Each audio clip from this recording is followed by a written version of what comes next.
Halo sahabat Minang Satu, tahukah kamu bahwa di balik pegunungan hijau Solok Selatan, tersembunyi sebuah kerajaan yang pernah berjaya, tempat di mana tradisi dan spiritualitas menyatu dalam harmoni. Kerajaan Alam Surambi Sungai Pagu, ASSP, bukan sekadar catatan sejarah, tetapi sebuah living legacy yang masih bisa kita rasakan hingga hari ini. Namun, tahukah Anda? Kisah megah ini nyaris hilang di telan zaman. Dalam video ini, kita akan menyusuri lorong waktu, mengungkap rahasia-rahasia yang disembunyikan hutan dan sungai selama berabad-abad.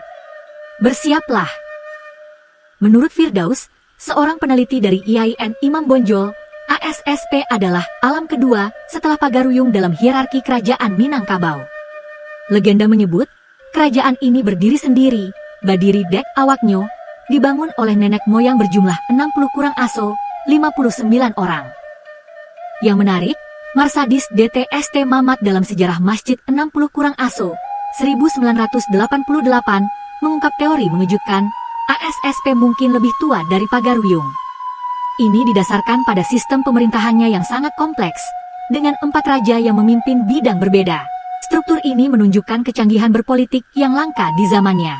Cerita semakin epik dengan hadirnya Datu Perpatih Nan Sabatang, tokoh legendaris Minang pendiri sistem Bodi Caniago, demokrasi Minangkabau, yang dikatakan pernah mengembara ke ASSP setelah konflik dengan saudaranya, Datu Ketumanggungan. Bukti fisiknya terlihat pada Istana Balun, yang dinamai dari nama kecil Datu Perpatih, ST Balun, serta sistem musyawarah Bulek IE Dek Pambuluah, Bulek Kato Dek Mufakat yang masih dipakai di nagari-nagari ASSP.